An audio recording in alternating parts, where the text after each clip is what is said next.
শরীর অপবিত্র থাকে, আল্লাহর কসম তার দিলে নামাজের আগ্রহ হয় না।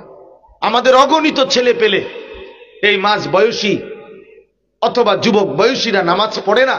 এটার মূল একটা অন্যতম কারণ, পেশাব করে ঠিকমতো পবিত্র হয় না, টয়লেটের পরে ঠিকমতো পাক পবিত্র ইসলাম সম্মতভাবে হয় না, ঠিকমতো ফরজ গোসল আদায় হয় না, যার কারণে নাপাক শরীরে যেই ফেরেশতা, প্রত্যেক মানুষের ভিতরে দুইটা শক্তি থাকে। আল্লাহ রাসূল সাল্লাল্লাহু আলাইহি ওয়াসাল্লাম বলছেন, একটা হচ্ছে লিম্মাতুশ শাইতান, আর একটা হচ্ছে লিম্মাতুল মালাক। একটা হচ্ছে ফেরেশতার শক্তি, আর একটা হচ্ছে শয়তানের শক্তি। নবী বলেন, ফেরেশতার শক্তিটা তাকে নেক কাজের প্রতি আগ্রহী করে, গুনার কাজ থেকে ফিরাইতে চেষ্টা করে, আর শয়তানের শক্তি তাকে নেক কাজের দিকে নিরুৎসাহিত করে, গুনার কাজ থেকে প্রচন্ড উৎসাহিত করে। তো যে অপবিত্র শরীর, সেখানে ওই নেক কাজের প্রেরণা দানকারী ফেরেশতা তার সাথে থাকে না। এই কারণে তার এক ওয়াক্ত নামাজও পড়তে মন চায় না, কারণ ডাকাইতে যে অপবিত্র।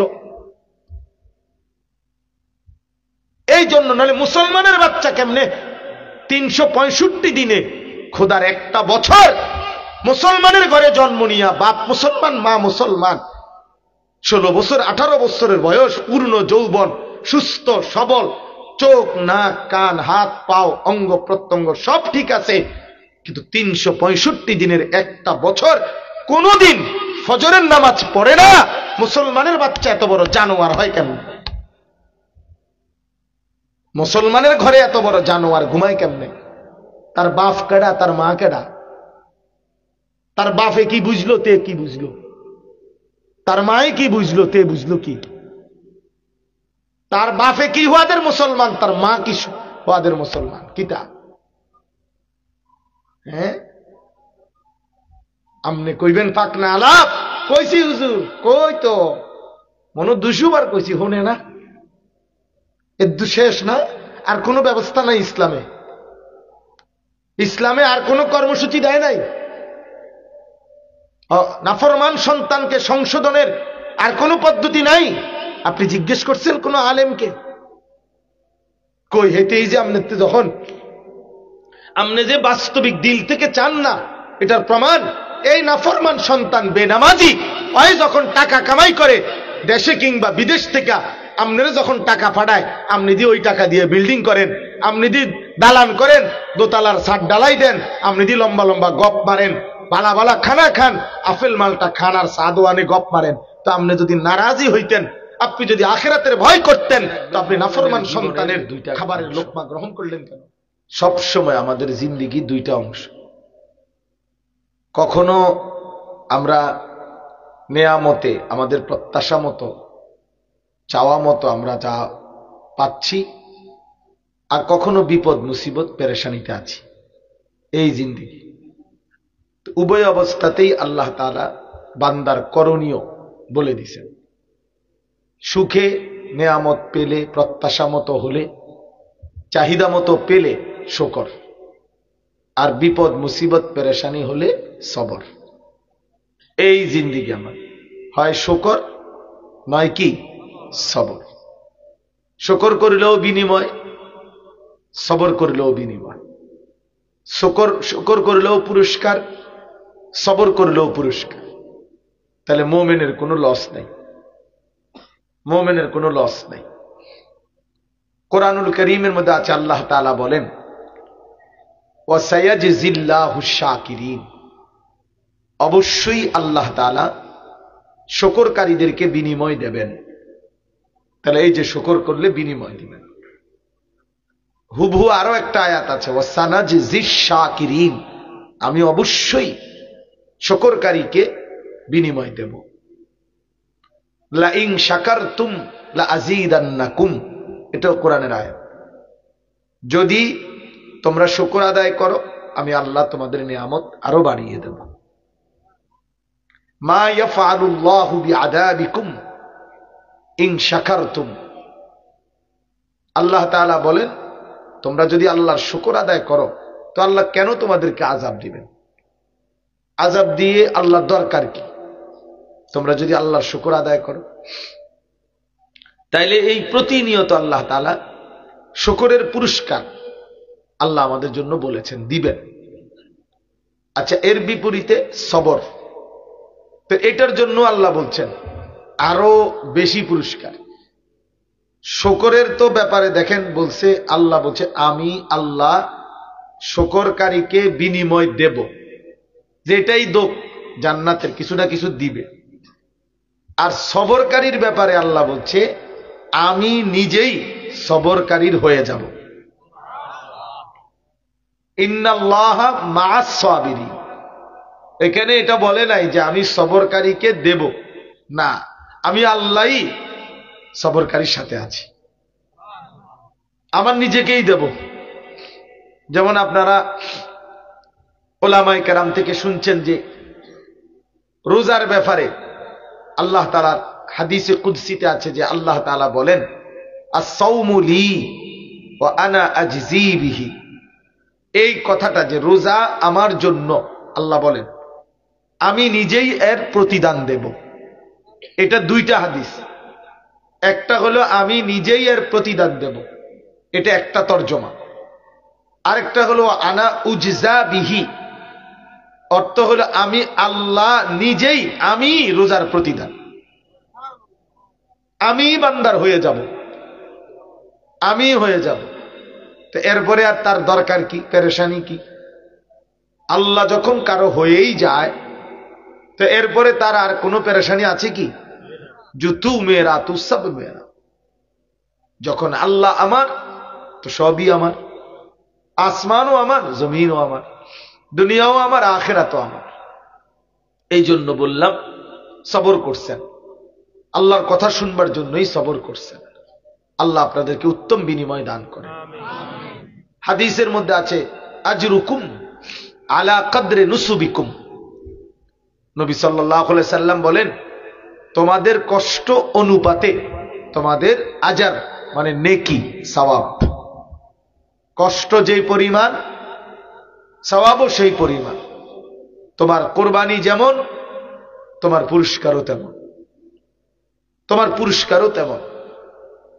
এই জন্য আল্লাহর জন্য এই প্রচন্ড শীত ঠান্ডা কুয়াশার মধ্যেও আল্লাহর ইবাদত আদায় করতে কোন রকমের কার্পণ্য অলসতা না করা, এটা মুমিনের কাছে ঈমানের দাবি। হাদিসের মধ্যে আছে আল্লাহর নবী সাল্লাল্লাহু আলাইহি সাল্লাম বলেন তিনটি আমল এমন আছে, তিনটা আমল যদি কেউ করে তো আল্লাহ তাআলা তাকে ইসলামী রাষ্ট্রের সীমান্ত পাহারা দিলে যেই পরিমাণ নেকি, ওই পরিমাণ নেকি দান করবে। এখন ইসলামী রাষ্ট্রের সীমান্ত পাহারা দিলে নেকি কেমন? তা আল্লাহর নবী সাল্লাল্লাহু আলাইহি সাল্লাম বলেন একদিন অথবা এক সকাল এক বিকাল ইসলামী রাষ্ট্রের রিবাতু ইয়াউমিন, একদিনের পাহারাদারি দুনিয়া এবং দুনিয়ার মধ্যে যা কিছু আছে তার চাইতেও কোটি গুণ বেশি দান। তো ওই রকম নেকি দান করবেন। তিনটা আমল, এই তিনটা আমল কি? এক নাম্বার ইসবাগুল উযুএ আলাল মাকারিহ। এইটা বলার জন্যই আমি কথাটা বলছি আর কি। প্রথম আল্লাহর নবী সাল্লাল্লাহু আলাইহি সাল্লাম বলেন কষ্ট সত্ত্বেও পূর্ণভাবে ওযু করা, যত কষ্টই হোক ওযু পূর্ণ করা, পূর্ণাঙ্গ ওযু করা। এইটা এখন শীতকালের ক্ষেত্রে খুব প্রযোজ্য, খুব জরুরি বিষয়। এই ঠান্ডা শীত, এই কারণে কোন রকম ওযু মানে পাও দিয়ে ও ঠান্ডা ঠান্ডা শীত কইয়া লাভ মাইরা সরাই লাইল পাও, তো ভালো করে ঘষলেন না, ভালো করে পাও ধুইলেন না, তো নামাজ তো হবে না। ভালো করে হাত আপনি কোনই পর্যন্ত পূর্ণাঙ্গ ধুইলেন না, তো নামাজ তো হবে না।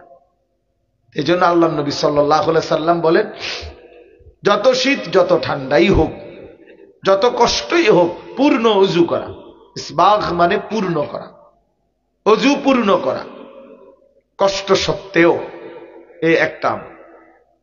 আরেকটা কি? কাসরাতুল খুতা ইলাল মাসাজিদ। যত দূরেই হোক মসজিদে আইসা নামাজ পড়ার চেষ্টা করা, অর্থাৎ বেশি কদমে মসজিদে আসা।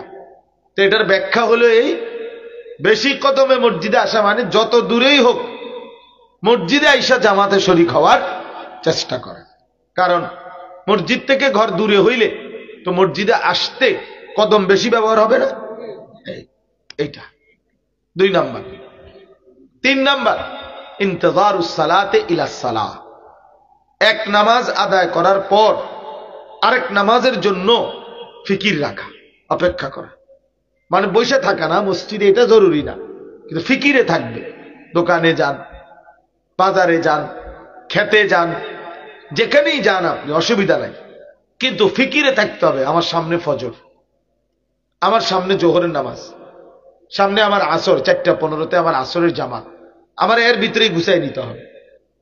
আমার 1:30-এ জোহরের জামাত, আমার 6:05-এ ফজরের জামাত, আমার ওই হিসাব করেই উঠতে হবে। ওযু ইস্তেনজা করে 2 রাকাত সুন্নত পড়ে আমি যেন ফজরের জামাত পাই। এই যে একটা ফিকির, এই যে একটা প্রস্তুতি, ইন্তজার, অপেক্ষা, এইটা। তাহলে কয়টা হলো বাপ? 3টা। যত কষ্টই হোক পূর্ণ ওযু করা, বেশি কদমে মসজিদে যাওয়া, তার মানে যত দূরেই হোক মসজিদের জামাতে আইসা শরীক হওয়া। আর 3 নাম্বার হলো এক নামাজের পরে আরেক নামাজের জন্য অপেক্ষা করা, ফিকির করা, প্রস্তুতি রাখা। আল্লাহ রাসূল বলেছে ফাযালিকুমুর রিবাত, এটা এই 3টি আমল আল্লাহর রাস্তায় সীমান্ত প্রহরা দেওয়ার যেই নেকি তার সমপরিমাণ, সমপরিমাণ। এই জন্য আপনাদের কাছে বললাম, এই ঠান্ডা শীত এর ভিতরেই ওযুর ক্ষেত্রে, ফরজ গোসলের ক্ষেত্রে খুব যত্নবান হওয়া, খেয়াল রাখা যে আমার ওযু যেন কোনো রকম না হয়। জুতা সহ ট্যাপের তলে এমনি একটু পাও দিয়েই পাও সরাইয়া ফেলে, তো এটা কি ওযু হইল? পূর্ণ পা ধৌত করা তো ফরজ, ফরজ তো এটা। এই জন্য ওযু নামাজ মনে রাখবেন, ওযু শিখার বিষয়। আমরা নিজে হাদিসে পড়ছি, হযরত আলী রাদিয়াল্লাহু তাআলা আনহু, ওনারে অনেক একসাথে অনেক ইমানদার মুসলমান ঘিরে ধরছে, তো ভাবছে সবাই উনি একটু নসিহত করবে। তো উনি বললেন তোমরা আমার জন্য পানি আনো। পানি আনলেন, সবাইকে গোল করে দাঁড় করাইয়া ওযু করে দেখাইলেন। এরপরে বললেন এমনই ছিল আল্লাহ রসুলের সাল্লাল্লাহু আলাইহি সাল্লামের ওযু। শেষ ওয়াজ, এর দূরই কি ওয়াজে করছে, এর দূর যে ওযুটা করে দেখাইছে, দেখাইছে। শোনেন, অনেক মানুষ আছেন মানসিকতা ভালো, বেচারার আগ্রহও ভালো, আল্লাহ খোদা মানে, আখিরাত পরকালকে ভয় করে, নামাজ রোজা পড়ার চেষ্টা করে, পালন করে, কিন্তু একটা বড় গাফলতি হলো এটাকে শুদ্ধ করার, সঠিক করার ফিকির কম করে। এমন মসজিদে আইয়ে যায় নিয়মিত, নামাজও পড়ে নিয়মিত, কিন্তু সূরা অশুদ্ধ, দোয়া অশুদ্ধ, ঠিক মতো সূরা কেরাত পড়তে জানে না, আত্তাহিয়াতু দোয়ায়ে কুনুত ঠিক মতো পারে না, তাসবিহগুলোর কোন রকম তাড়াহুড়া করে পড়ে। তো আপনি ওযু করলেন, মসজিদে আইলেন, জামাতের লেগে 10টা মিনিট ধরে বইয়া রইলেন, ইমাম সাহেবের লগে দাঁড়াইয়া থাকলেন, এত কিছু করলেন, তো এরকম তাড়াহুড়া করলেন কেন? এরকম আপনি যেহেতু বুঝছেন এই আখিরাত আছে, আমি প্রথম নামাজি লোকদেরকে বলতেছি আপনাদেরকে, যে আপনি তো বুঝছেন, ওই বেটা না বুঝুক না, এটা নামাই দেন। আপনি তো বুঝছেন আখিরাত আছে, নামাজের হিসাব হবে এবং নামাজ পড়া দরকার। তো এই কথাটা আপনি যেহেতু বুঝছেন, তা আপনি এটারে সুন্দর করার জন্য, সহি শুদ্ধ করার জন্য আপনার তো উচিত মেহনত করা। আপনি তো আজকে 40 বছর ধরে নামাজ পড়েন, আপনি তো আজকে 30 বছর ধরে নামাজ পড়েন, আপনি যেহেতু পড়েনি তো এটা ঠিক করেন না কেন? এটাকে শুদ্ধ করেন না কেন? না, দেখবেন এই অনেক মুরব্বী চাচা, আপনাদেরকে বললাম, অনেকের ভিতরে এই গাঁটটারামি একটা ভাব। বয়স্ক মানুষের মধ্যে কিন্তু অহংকার কাজ করে বেশি। বয়স যেমন বুড়া, গুনাও কিন্তু বুড়া। মনে রাখেন, রাগ হইয়েন না, আপনি আগে ইনসাফের সাথে ভাবেন। 25 বছরের একটা ছেলে সিগারেট খায়, 60 বছরের একটা বুড়া মিয়া বিড়ি খায়। আপনি হিসাব লাগান যে ওই আজকে কতদিন ধরে বিড়ি খায়, এবড়া আজকে কতদিন ধরে খায়।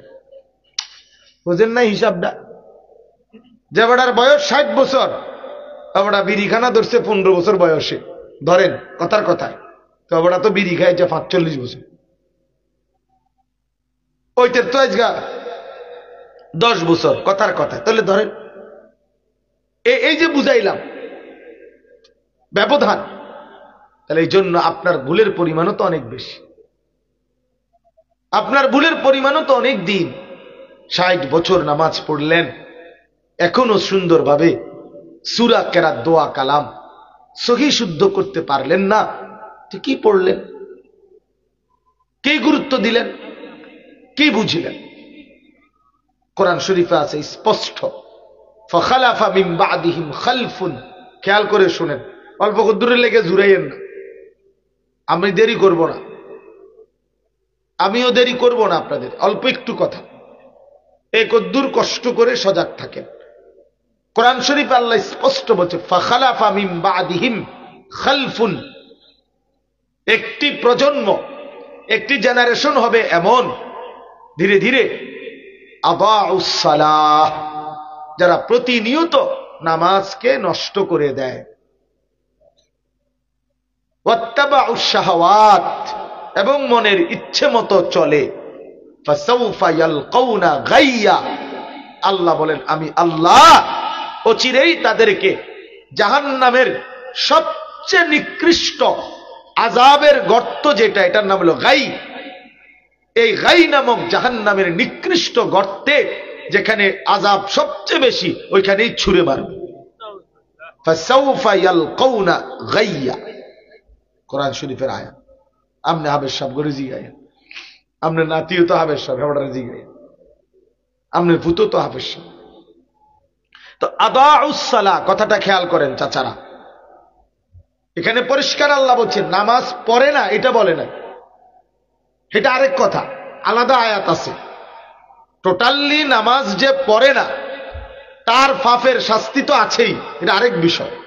এটা বলছে আদাউস সালাহ, নামাজকে নষ্ট করে দেয়, নামাজকে নষ্ট করে দেয়। এই কথার তাফসিরে মাআরিফুল কোরআনে মুফতি শফি রহমতুল্লাহ আলাইহি স্পষ্ট তাফসিরের মধ্যে লিখছে, যে ব্যক্তি নামাজের মধ্যে পড়ে ঠিক, কিন্তু নামাজের ফরজ, ওয়াজিব, সুন্নাত, মুস্তাহাব, নামাজের এই আরকান, নামাজের এই সমস্ত আহকামাত, এগুলোকে যথাযথভাবে আদায় করে না, সে নামাজকে নষ্ট করে দেয়, তার জন্য জাহান্নাম, তার জন্য জাহান্নাম। আপনি হয়তো এটা কইবেন আর সাদওয়ানে, আও এত এত লম্বা কথা কইও না, আমি তো তোর নামাজ পড়ি, কত বেড়াইতে তো নামাজও পড়ে না। না বাপরে, হেতারা নামাজ পড়ে না দেখে আমনে নামাজ পড়েন, আমনের বেহেস্ত দিত বললে ফেরেশতা বসে রয়েছে, কারণ লোকের বেশি ঘাটতি ফিরিয়া গেছে বেহেস্তে, বেহেস্তে যাই না লোকে নাই, আমনে লাগিয়ে শুধু শেষ বইয়া রয়েছে। বাপটা এরকম হেবড়ার, মানে বেহেস্তে যাইবে না কেনা, তাইলে বেহেস্তের লোক উনি, লোকে তো দেখে না বেহেস্তে যাবেন না। এই জন্য এই ধোঁকা খাইলে হবে না বাপ। হাদিসে একটা কথা আছে, নবী সাল্লাল্লাহু আলাইহি সাল্লাম বলেন, দুনিয়ার ব্যাপারে তোমার চাইতে নিচের দিকে দেখো, তাহলে তুমি সান্ত্বনা পাইবা, আল্লাহর নেয়ামতের শুকর করতে পারবা।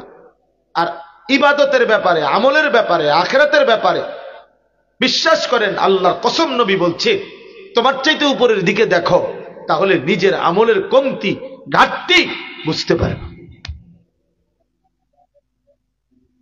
দুনিয়ার ব্যাপারে দেখো, আহা আল্লাহ তো আমারে দুইটা রুম করবার সুযোগ দিছে, কেউ তো ফুটপাতেই পড়ে আছে। 2017 সালে ওই রোহিঙ্গা মুসলমানদেরকে আমরা টেকনাফে, মনে আসেনি, সারা বাংলাদেশ থেকে টাকা উঠাইয়া দিয়ে আসছিলাম, সবাই দিছি না আমরা, আলেম ওলামারা আমরা গিয়া গিয়া দিছি।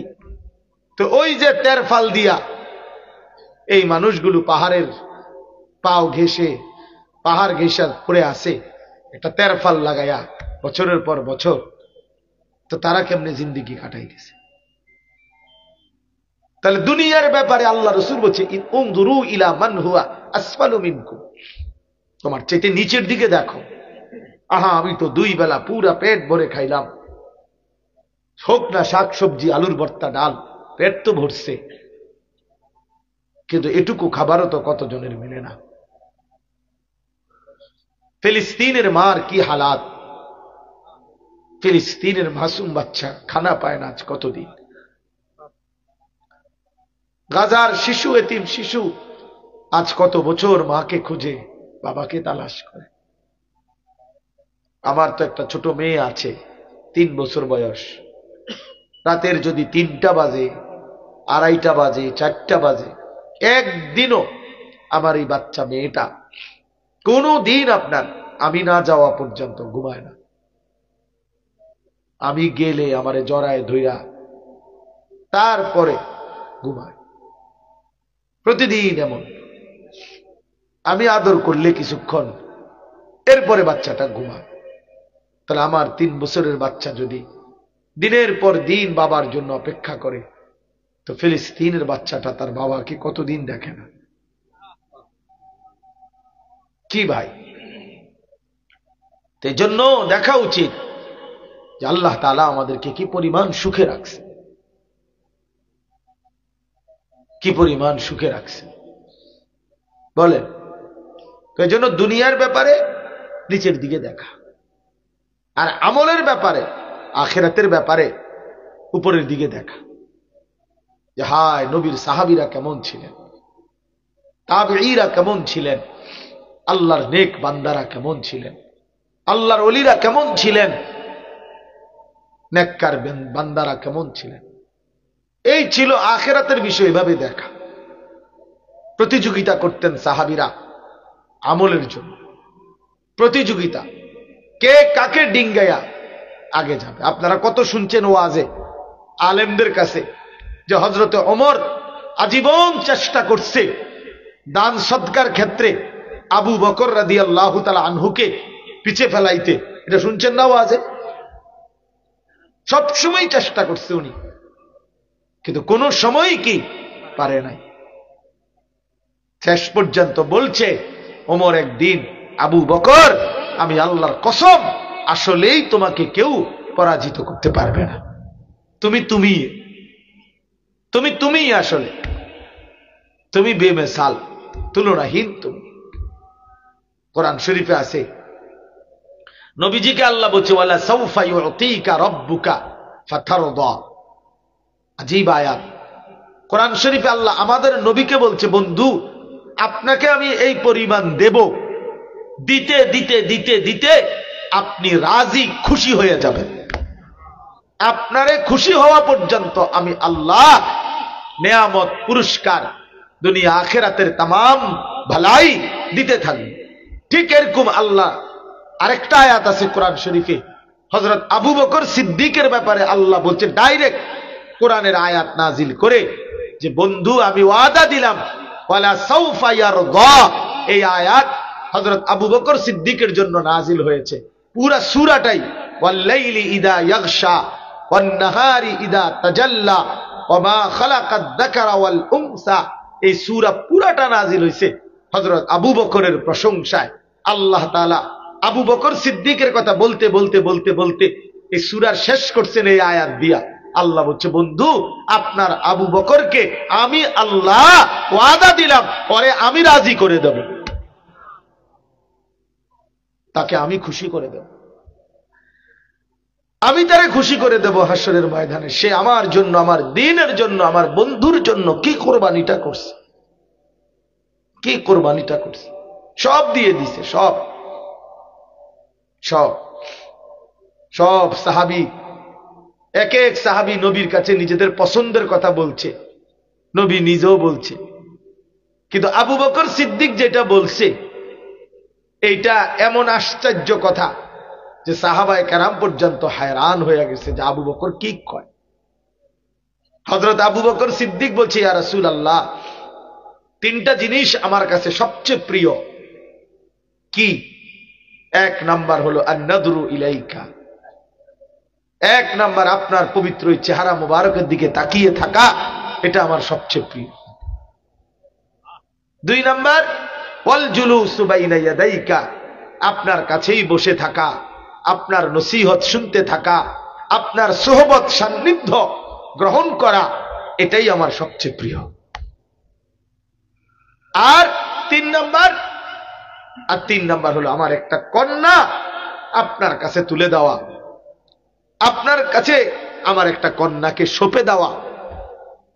আর অথবা আরেকটা রিওয়ায়াতের মধ্যে আছে ওয়া ইনফাকু মালি আলাইকা, আপনার জন্য আমার সমুদয় মাল খরচ করা, এটা আমার সবচেয়ে প্রিয়,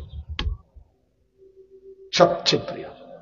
তো বাপ কি জন্য বললাম, বলতেছিলাম আপনারা, আমি ওই ভাই লাইটটা বন্ধ করেন, তো মোবাইলটাই নামায় ফেলেন, এমনি শুনেন মিয়া, চোখের দিকে তাকায়া শুনলে বরকত বেশি। এই মোবাইলটা সারাক্ষণ খটর খটর করলে জিন্দিগি একসময় মোবাইল হইয়া প্লাস্টিক হইয়া দেখবেন আপনি রোদে থুইয়া থুইছে প্লাস্টিকের মতো আলাই রাখছে, কোনো আর কামে লাগে না। ধারাবাহিক মোবাইলওয়ালা জিন্দিগি মানুষকে অলস, অপদার্থ, অকর্মণ্য, ফালতু বানায় দেয়। লোহা মাটির উপরে অযথা ফেলে রাখলে দীর্ঘদিন পরে একদিন লোহাটাও মাটি হয়ে যায়, মরিচা দৈরা টৈরা হচ্ছা শেষ, নষ্ট হয়ে যায়। এজন্য জিন্দিগি অযত্নে অবহেলায় ফেলে রাখতে নাই, সারাক্ষণ মেহনত, এর মধ্যেই মজা, সারাক্ষণ আল্লাহর ইবাদত করতে থাকা, কোনো না কোনো ফিকিরে লেগে থাকা। তো যাই হোক, আমার বলার উদ্দেশ্য হলো, আমি চাচা দেখলাম বেশি মাঝ বয়সী, আপনাদেরকে দেখে বললাম চাচারা, এবং যারা আলহামদুলিল্লাহ নামাজ পড়েন, ওযু করেন, আপনাদেরকে আগে বলছি যে আপনারা দয়া করে এই ফিকির করবেন যে আপনার নামাজ আরো শুদ্ধ হওয়া উচিত, আরো শুদ্ধ হওয়া উচিত। মনে রাখবেন একটা চূড়ান্ত মূলনীতি, আল্লাহর কাছে কোনো আমল কবুল হওয়ার জন্য দুই জিনিস বাধ্যতামূলক। কয় জিনিস বলেন না, কয় জিনিস? এক নাম্বার, ওই আমলটি কোরআন সুন্নাহর আলোকে বিশুদ্ধ হওয়া। দুই নাম্বার, ওই আমলটি শুধুই আল্লাহর জন্য হওয়া। এই দুই জিনিস, এটাকে লাজেম। এক নাম্বার বিশুদ্ধ হইতে হবে, দুই নাম্বার আল্লাহর জন্য হইতে হবে, ইখলাস। ইখলাস এক নাম্বার হলো আসাহ, সহি হওয়া, আর দুই নাম্বার হলো আল্লাহর জন্য হওয়া। তাহলে আপনার আমল যদি শুদ্ধ না হয়, হবে তো না। হাসরের ময়দানে তো দেখবেন গিয়া ডুলা ছিদ্র, সারা রাতের মাছ নাই। কোরআন শরীফে আছে আন তাহবাতা আমালুকুম ওয়া আনতুম লা তাশউরুন। আল্লাহ তাআলা বলেন, বান্দা এমন বেখেয়ালি করো না ইমানদার। ইমানদারকে বলছে, এটা সূরা হুজুরাতের আয়াত। হে ইমানদার, আল্লাহ আল্লাহ রাসূলের বিরুদ্ধাচরণ, খেলাফ এমন ভাবে করো না যে হতে পারে একদিন তোমার পুরা জিন্দেগীর আমল একসাথে নিশ্চিহ্ন হয়ে গেছে, বিলীন হয়ে গেছে। ওয়া আনতুম লা তাশউরুন, অথচ তুমি জানোই না। তুমি তো জানোই না। দাদা কইছে বানতাম দান, বানতে আছি ও দাদা, বানতে আছে কি দান? ও দাদান বুঝেন তো না, বিজা দান, বিজা ধান। তো বিজা ধান ডেকির মধ্যে যতই কি করে করে কোনো লাভ নাই। দানের থেকে মাগার চাউল কি হবে না, থেতলাইয়া যাবে, মাগার চাইল বের হইত না। কেন? ধান কেন কি ধান ও দা দেখা বিজা বিজা ধান শুকাইতে হয়। তো ঠিক এরকম ভাবে আপনি তো মনে করছেন আপনি নামাজ পড়েন, কিন্তু যেটা যদি সহি না হয়, প্রিয় বাপ, আখেরাতে আপনি গিয়ে দেখবেন কিচ্ছুই নাই, কিছুই জমছে না, কিছুই জমছে না। তো কি হবে তখন? কোরআন শরীফে আছে আল্লাযীনা দাল্লা সাইয়ুহুম ফিল হায়াতিদ দুনিয়া ওয়া হুম ইয়াহসাবুনা আন্নাহুম ইউহসিনুনা সুনআ। আল্লাহ বলেন ওই মানুষগুলো পথভ্রষ্ট হয়েছে যারা তাদের দুনিয়ার জীবন মেহনত তো করেছে এবং মনে মনে ভাবছেও যে ভালো কাজ করেছে, কিন্তু হাসরের ময়দানে গিয়ে দেখবে তাদের ওই আমল মিজানের পাল্লায় দেওয়ার পরে কোনো ওজন আসতেছে না, 100 গ্রামও হয় না, 50 গ্রামও হয় না। ফালা নুকিমু লাহুম ইয়াউমাল কিয়ামাতি ওয়াজনা। কি মনে করেন খামখেয়ালি করলে হইতো না? খামখেয়ালি করলে হইতো না। আপনি যত বুড়াই হন, আপনি 200 বছর আগের মানুষ হন, যদি নতুন কোন আইন হয় পৃথিবীতে, দেশে, রাষ্ট্রে, বিচারে, মেলে, কোর্টে, কাছারিতে, তো ওই নতুন আইনের মতেই, নতুন সিস্টেম মতেই আপনাকে দরখাস্ত করতে হবে, নতুন সিস্টেম মতেই আপনাকে আপনার কাজটা ঠিক করে দিতে হবে। আপনি যদি বলেন ভাই আমার বয়স 70, আমারে ওই তোমাকে ওই সমস্ত নতুন ডিজিটাল আইন টাইন এটি বাদ দাও মিয়া, আমারে পুরান আমলে এমনি ঠিকঠাক করে দাও, তো এটা কি হবে? এটা কি হবে বলেন না? তাইলে আমি আপনাদের কাছে অনুরোধ করলাম, দয়া করে, আমার বলার একটা উদ্দেশ্য আছে। উদ্দেশ্য হলো রমজান সামনে, রমজানকে সামনে রেখে মুমিনের উচিত নিজের আখিরাতের জন্য জীবনকে আবার নতুন করে সাজিয়ে তোলা। আমার কোথায় কোথায় ভুল ভ্রান্তি আছে এগুলো ঠিক করে নেওয়া, সময় বের করা। দুনিয়া বড় স্বার্থপর, এ আপনারে ছাড়বে না কোনো দিন। 90 বছরের দুনিয়া বুড়ামি, আরো দুনিয়া অবসর দেয় না। দুনিয়া লুভি, দুনিয়া স্বার্থপর। এই আপনারে একটা না একটা কামে লাগাইয়া রাখবো, কিন্তু আপনি জোর করে সাফা দিয়া ধইরা, আপনি জাতা দিয়া ধইরাই দুনিয়ারে এক্সাইট করে আপনার আখিরাতের কামাই করতে হবে। আলাদা সুযোগ দিবে না বাপ, আলাদা সুযোগ দিবে না, আলাদা সুযোগ দিবে না। আফসুস করবেন, আফসুস। অসংখ্য মুসলমানের, আপনারা এখানে আপনারা বসা আছেন, স্কুলে পড়ো ভাই, তোমরা অনেকে আছো, কিশোর তরুণ নওজোয়ান, আহা বন্ধু, অনেক তোমরা যারা প্রাপ্তবয়স্ক, তোমাদের অনেক ছেলে আছো, অনেক যারা ফরজ গোসল কিভাবে করে জানো না। আমি বললাম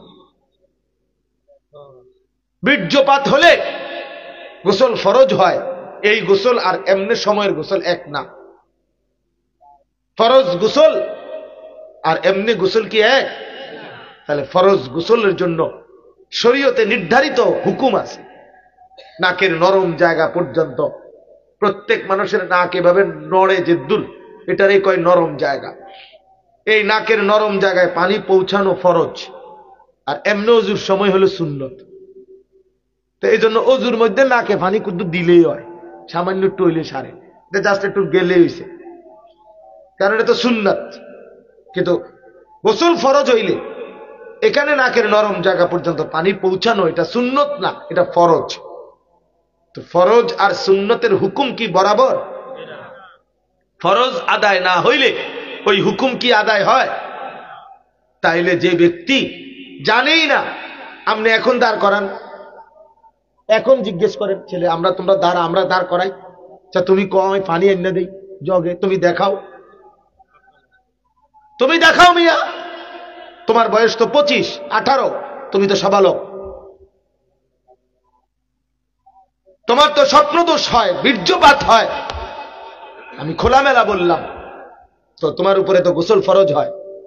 তো ফরজ গোসল নাকের নরম জায়গায় কিভাবে পানি পৌঁছাইতে হয় তুমি তো জানো না, তুমি তো এটার প্র্যাকটিসই করো নাই, এটা মস্ক করতে হয়, শুনে নিলেই হয় না, সরজমিনে দেখতে হয়, শিখতে হয়, শিখতে হয়। তাহলে সেটা শিখলেন না, আপনাদের সন্তান জানেই না, আল্লাহর কসম, সে যদি বঙ্গোপসাগরও গিয়া ডুব দিয়ে আসে, ফেয়ারের আরে লাখ সাবান ফুরাটাও যদি ডইল্লা লায়, তারপরেও সে পবিত্র হবে না। আর অপবিত্র ব্যক্তি যদি কাবাঘরের ছাদে উঠতেও নামাজ পড়ে, তার কোনো নামাজ কসম আল্লাহর কবুল হবে না, হবে না, হবে না, একেবারে দৈন্তান নয় কান্না, হবে না। তিরমিজি শরীফের প্রথম হাদিস, লা তুকবালু সালাতুন বিগাইরি তুহুরিন, পবিত্রতা ব্যতীত কোনো নামাজ কবুল হয় না, কোন নামাজ কবুল হয় না। আপনি এটারে ছোটখাটো বিষয় মনে করেন না। অনেকে আছে না, আরে হুজুর এই সমস্ত ছোট মোটো বিষয় লইয়া আপনারা আরো কত গুরুত্বপূর্ণ কাজ বাকি রয়েছে। কত গুরুত্বপূর্ণ কাজ বাকি রয়েছে। আল্লাহ আমার ফেসাবে ধরছে, আমি ফেসা করতাম না কেন? আব্দুল সালাম ভাই কথা কন বলে এটা আরে আমরা আইসি ফেসাব লইয়া হতো তো আমি কোনানে ফেসাব করতাম। তাহলে গুরুত্বপূর্ণ কাজ আছে দেখে মানুষ আল্লাহকে ফেসাব করে না, গুরুত্বপূর্ণ কাজ আছে দেখে মানুষ ভাত খায় না। কথা বলেন না কেন? তো গুরুত্বপূর্ণ বহুত কিছু আছে দেখা আপনি এটা ছেড়ে দিবেন, এটাকে মামুলি মনে করলেন। এটা তো মামুলি বিষয় না। একটা মিসওয়াক এটাও তো মামুলি না বাপ। আল্লাহ নবী সাল্লাল্লাহু আলাইহি সাল্লাম বলছেন, জিব্রাইল আমার কাছে যতবার আসছে ততবার যাওয়ার সময় আমারে বলছে, ইয়া রাসূলুল্লাহ মিসওয়াক করতে ভুলবেন না, মিসওয়াক করতে ভুলবেন না। তাহলে আপনি কি এটা মামুলি মনে করছে? শুধু কোরআন নাজিল করছে জিব্রাইল 24,000 বার, আল ইতকান কিতাবে আছে 24,000 বার শুধু কোরআন নিয়ে আসছে জিব্রাইল নবীর কাছে 23 বছরে। তো 24,000 বার যাওয়ার সময় বলছে মিসওয়াক করতে ভুলবেন না। কই আপনি যেটারে ফাত্তাই দেন না?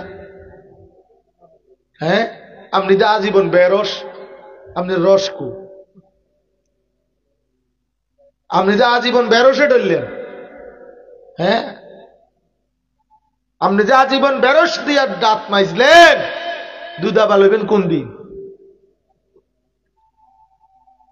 জীবনটা দিয়ে বেরস দিয়ে শেষ করে দিলেন, মিসওয়াক করবেন কোন দিন? এটা ছোট্ট বিষয় প্রিয় বাপ। এই জন্য ছোট্ট না, ওই অজুর কথা বললাম। এই জন্য দিন শিখতে হয়। সূরা কেরাত, দোয়া, কালাম, অজু, নামাজ, সেজদা, রুকু ঠিক করতে হয়। আল্লাহ বলছে যে তার নামাজকে নষ্ট করে দেয়, পরে তো ঠিক, কিন্তু নষ্ট করে দেয় তো তাকে আমি জাহান্নামে মারব। আবু দাউদ শরীফের হাদিস, আমি নিজে পড়াইছি আলহামদুলিল্লাহ। আল্লাহ রসুল বলছে, তিলকা সালাতুল মুনাফিক, তিলকা সালাতুল মুনাফিক, তিলকা সালাতুল মুনাফিক। ওই নামাজ মুনাফিকের নামাজ, ওই নামাজ মুনাফিকের নামাজ, ওই নামাজ মুনাফিকের নামাজ। 3 বার বলছে নবী। কামা ফানাক্কারা আরবাআন লা ইয়াযকুরুনাল্লাহা ইল্লা কালিলা। যে ব্যক্তি দাঁড়াইলো 4 রাকাত নামাজ, মনে হয় যেন 4টা ঠোকর মারিল, ভালো করে জিকির, তাসবিহ, দোয়া, কালাম এগুলো ঠিক মতো আদায় করলো না, কসম আল্লাহর, নবী বলছে ওইটা মুনাফিকের নামাজ, মুনাফিকের নামাজ, মুনাফিকের নামাজ। কি ভাই বলেন? নবীজিটা বললেন কেন? এত বড় কথা বললেন কেন? 4 রাকাত সুন্নত পরে 1.5 মিনিটও লাগে না। এটা কি মেশিন লাগাইলেন? এটা কি মেশিন লাগাইলেন? বাড়ি সালাম দিয়া খুঁজে এমন হুজুর বাই করবেন যে হুজুর 20 রাকাত তারাবি 20 মিনিটে, 30 মিনিটের ভিতরে যদি আদায় করতে পারে, বেড়ায়, আমনে একটা বেড়ায় টনটু। আমার একবার একজনে কইছে, হুজুর আমরা হুজুর একটা টনটুন না হুজুর। হ্যাঁ বেটার হুজুর বলে টনটুন না হুজুর, মানে উড়াইয়া লাইছে নামাজ পড়াইয়া। এটা নামাজ? বলেন বাবা, এটা কি নামাজ? এই তাসবিহ পড়ে দেখবেন অনেক মানুষ, আপনারা চাচারা একটা টানের লগে তাসবিহ পড়ে। এটা কি তাসবিহ? সুবহানাল্লাহ, সুবহানাল্লাহ, সুবহানাল্লাহ, সুবহানাল্লাহ, সুবহানাল্লাহ, সুবহানাল্লাহ, আলহামদুলিল্লাহ, আল্লাহু আকবার, আল্লাহু আকবার। এটা কি? এটা তাসবিহ? নবী সাল্লাল্লাহু আলাইহি ওয়াসাল্লাম এভাবে তাসবিহ পড়ছেন? আপনার বিবেকে বলে? বলেন না বাবা, এটা আপনাদের বিবেকে বলে? তো আপনি এটা কি পড়লেন? এই জন্য ওই শেষ কথা আমার এটা, এই প্রসঙ্গটা, অর্থাৎ আমি বুঝাইলাম ওই প্রথম কথা, আবারও ওইটা বলিয়েন না যে কত মানুষে তো পড়ে না, সেটা করলে তো বালায় কথা, বুঝছেন না? ওইটা বললে তো কি বালায়, আপনি বহুত বালা, আপনি একের জুনায়েদ বাগদাদি। কিন্তু আপনি তো এটা বললে হবে না, আপনাকে দেখতে হবে আমার চাইতে উত্তম নামাজ রোজা যারা করে তাদের হালাত কি, তাদের হালাত কি, এটা আমার দেখার উচিত। এই জন্য আমি অনুরোধ করছি, মাহে রমজানকে সামনে নিয়ে যুবক ভাই তোমরাও দিন শিখো, নামাজ শিখো। যার শরীর অপবিত্র থাকে, আল্লাহর কসম তার দিলে নামাজের আগ্রহ হয় না। আমাদের অগণিত ছেলে পেলে এই মাঝ বয়সী অথবা যুবক বয়সীরা নামাজ পড়ে না, এটার মূল একটা অন্যতম কারণ পেশাব করে ঠিকমতো পবিত্র হয় না, টয়লেটের পরে ঠিকমতো পাক পবিত্র ইসলাম সম্মতভাবে হয় না, ঠিকমতো ফরজ গোসল আদায় হয় না, যার কারণে নাপাক শরীরে যেই ফেরেশতা, প্রত্যেক মানুষের ভিতরে দুইটা শক্তি থাকে। আল্লাহ রাসূল সাল্লাল্লাহু আলাইহি সাল্লাম বলছেন, একটা হচ্ছে লিম্মাতুশ শাইতান, আর একটা হচ্ছে লিম্মাতুল মালাক। একটা হচ্ছে ফেরেশতার শক্তি, আর একটা হচ্ছে শয়তানের শক্তি। নবী বলেন, ফেরেশতার শক্তিটা তাকে নেক কাজের প্রতি আগ্রহী করে, গুনার কাজ থেকে ফিরাইতে চেষ্টা করে, আর শয়তানের শক্তি তাকে নেক কাজের দিকে নিরুৎসাহিত করে, গুনার কাজ থেকে প্রচন্ড উৎসাহিত করে। তো যে অপবিত্র শরীর, সেখানে ওই নেক কাজের প্রেরণা দানকারী ফেরেশতা তার সাথে থাকে না। এই কারণে তার এক ওয়াক্ত নামাজও পড়তে মন চায় না, কারণ ডাকাইতে যে অপবিত্র।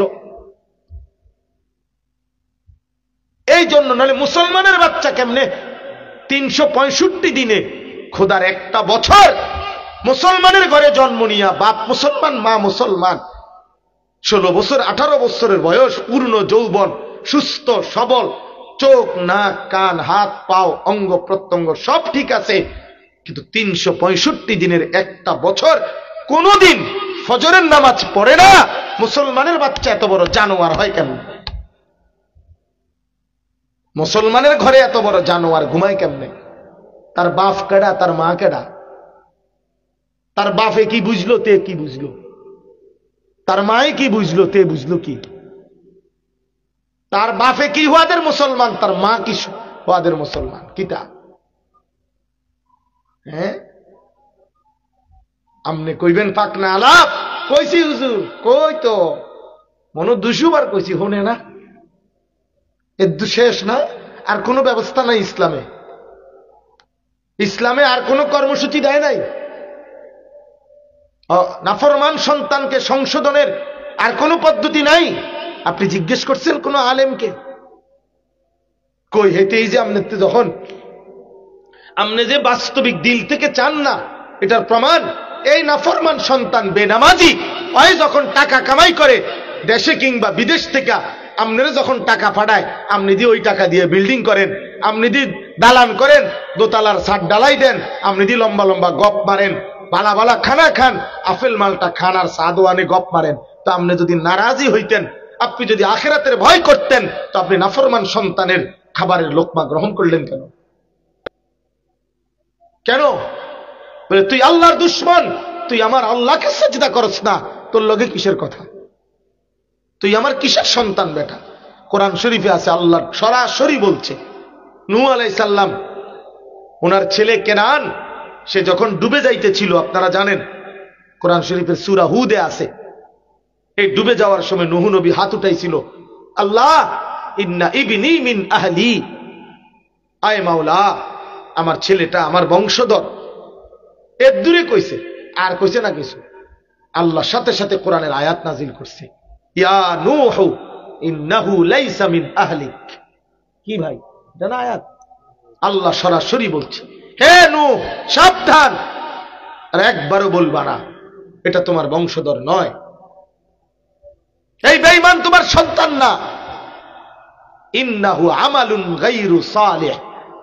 আল্লাহ বলছেন সরাসরি, সে হচ্ছে বেআমল সন্তান, বেআমল সন্তান, বেআমল সন্তান। কাফের বলে নাই এখনো, পুরাটারে বলছে, সবটি নাফরমানি রে একসাথ করে ধরছে, আমালুন গায়রু সালিহ, সে বেআমল নাফরমান সন্তান। ফালা তাসআলনি, সরাসরি কোরআনের আয়াত। আল্লাহ বলে এমন নাফরমান সন্তানের জন্য নূহ তুমি আমার কাছে কিছু চেয়েও না, সাবধান, নিষেধ করলাম, সাফ নিষেধ করলাম। ফালা তাসআলনি, আমার কাছে সুয়াল করো না, কিছু চেয়েও না। কোরআন শরীফের পরে আছে নূহ আলাইহিস সালাম হাত নামাইছে, নামাই ফেলছে, ভুল হয়ে গেছে না, হাত নামাইয়া ফেলছে, আর আল্লাহর কাছে দোয়া করছে আবার, আল্লাহ আমি খেয়াল করি নাই, আপনি আমারে মাফ করে দেন। নাফরমান সন্তানের জন্য চাওয়া ঠিক হয় নাই। আরো শুনেন, আরো শুনেন, কোরআন শরীফে আছে, আপনারাও জানেন, নবীজির চাচা আবু তালেবের কথা তো আপনারা জানেন না? 38 বছর নবীজিরে আগলাইয়া রাখছে। 12 বছর বয়সে দাদা আব্দুল মুত্তালিব নবীজিকে আবু তালেবের হাতে তুলে দিছে, আমার এই নাতিরে তুমি দেখো, তার বাবা নাই। 50 বছর বয়সে নবীজির এই আবু তালেব ইন্তেকাল করছে। তাহলে 12 থেকে 50 কয় বছর? 38 বছর। এই 38 বছর এই চাচা আবু তালেব ছিল নবীজির অভিভাবক। এই 38 বছরের আদর, স্নেহ, ভালোবাসার কারণে নবীজি সাল্লাল্লাহু আলাইহি সাল্লাম ইন্তেকালের সময় অজরে কাঁদছে, চোখের পানি ফেলে, চাচা কালেমাটা পড়েন চাচা, আপনি আমার সারাটা জিন্দেগি আমার আগলাইয়া রাখছেন চাচা, আমি আপনার ঋণ কেমনে শোধ করব? আমারে যদি আপনি কালেমাটা না পড়েন আমি আপনার লাগে সুপারিশ করবো কেমনে চাচা? আমারে তো আখেরাতে আপনি আমারে একটু সুযোগ রাখেন আমার লাগিয়া, আমি তো আপনার জন্য সুপারিশ করতে চাই চাচা, কিন্তু আপনি তো আগে কি করতে হবে? কালেমাটা তো গ্রহণ করতে হবে, নইলে আমি কেমনে সুপারিশ করব? আপনি চাচা আমারে আমার ঋণ শোধ করতে দিয়েন, কদ্দুর সুযোগ দেন। আবু তালেব বলছে না, আমি কালেমা গ্রহণ করব না। নবীজি বলছে তাইলে কানে কানে বলেন, আমি শুধু শুনবো। ওয়াদা দিছে নবী, চাচা আল্লাহর কসম আমি মৃত্যু পর্যন্ত দুনিয়ার কাউকে বলবো না আপনি যে কালেমা পড়ছেন, আমি শুধু হাসরের ময়দানে সাক্ষ্য দেব যে মাওলা আমার চাচা কালেমা পড়ছে। এর সুযোগ দেন। কয় না, আমি কানে কানেও কইতাম না। এরপরে কিতাবে আছে নবী বলছে চাচা তাইলে আমি বলি কালেমাটা আমি পড়ি, আপনি কিন্তু ঠোঁটলারেন, আমি তবুও বলবো আমার আল্লাহর কাছে, মাওলা চাচা আমার কালেমা পড়ছে দেখেই তো ঠোঁট লাটছে, আমি তবুও সুপারিশ করবো, আপনি আমার এর সুযোগ দেন। আহা, আবু তালেব বলছে না, আমি ঠোঁটও নাড়াবো না। 4 নম্বরে নবী এবার বলছে চাচা খোদার কসম চাচা কালেমা ছাড়া যদি কবরে যান আখেরাতে আপনি তো জাহান্নামের আগুনে জ্বলবেন চাচা, আগুনে জ্বলা, আপনি আগুনে পুড়লে আমি কেমনে সহ্য করব? আপনি না আমার চাচা, আপনি আমার বেশি খেদমত করছেন। তখন আমি স্পষ্ট কিতাবে পড়ছি। আবু তালেব কি বলছে জানেন? বড় ভয়ঙ্কর কথা বলছে আবু তালেব। ওই যে আসমানের ফায়সালা, হেদায়েত যার কপালে নাই সে কেমনে আনবে? আবু তালেব একটা কথা বলছে তখন, আন্নারু খায়রুম মিনাল আর। এই কথাটা মারাত্মক।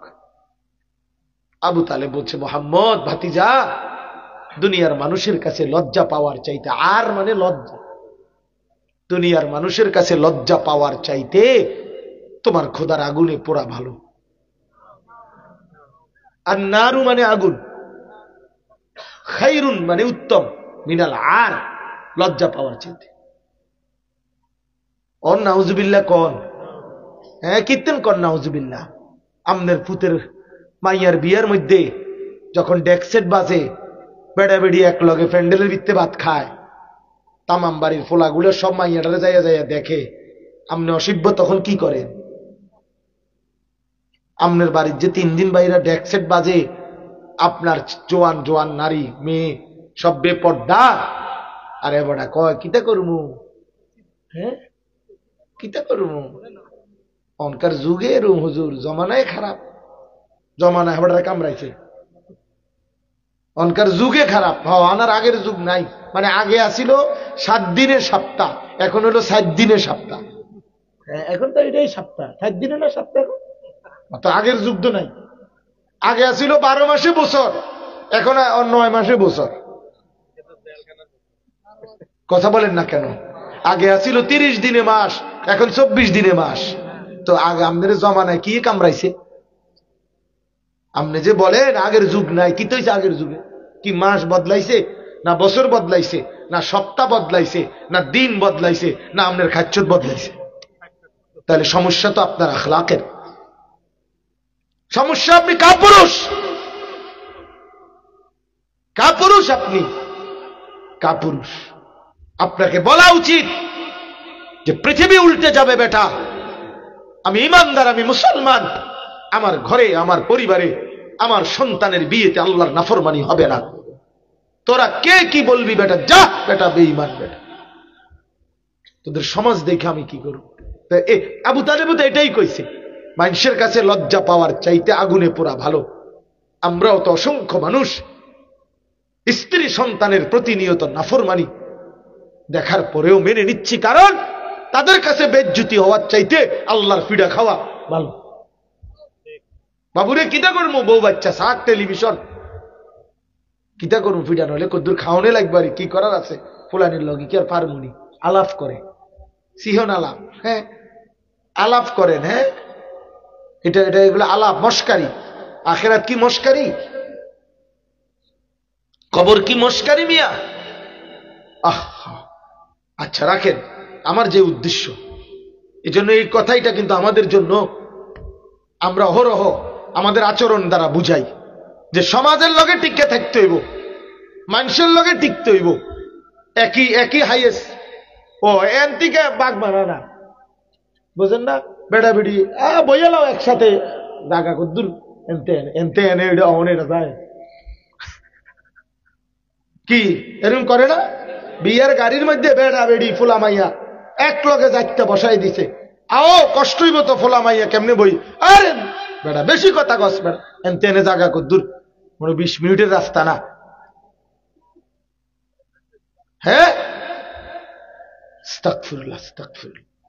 আজকে বিয়া বাড়ি, স্বাস্থ্য ভাই, জ্যাঠতো বোন, মামতো বোন, ফুফাতো বোন, ফুলা মাইয়া 12 বছর 10 বছর 13 বছরের ছেলে পেলে সব দিবে এক লগে হতাই দিয়ে লেপ 2-3টা লেপ দিয়ে দিছি উপরে, যা উঠতে লাগে, এত ঝামেলা যাইছে না। সকাল হইলে বিয়ার মাথা গরম, এমনি হইতেলা সবাই এমনি হইতেলাই তো। এটা বিয়ার রাত্রে মানে স্বাস্থ্য ভাই খালতো ভাই, স্বাস্থ্য বোন খালতো বোন সব জায়েজ। এটা কথা হইল মিয়া? এটা মুসলমান?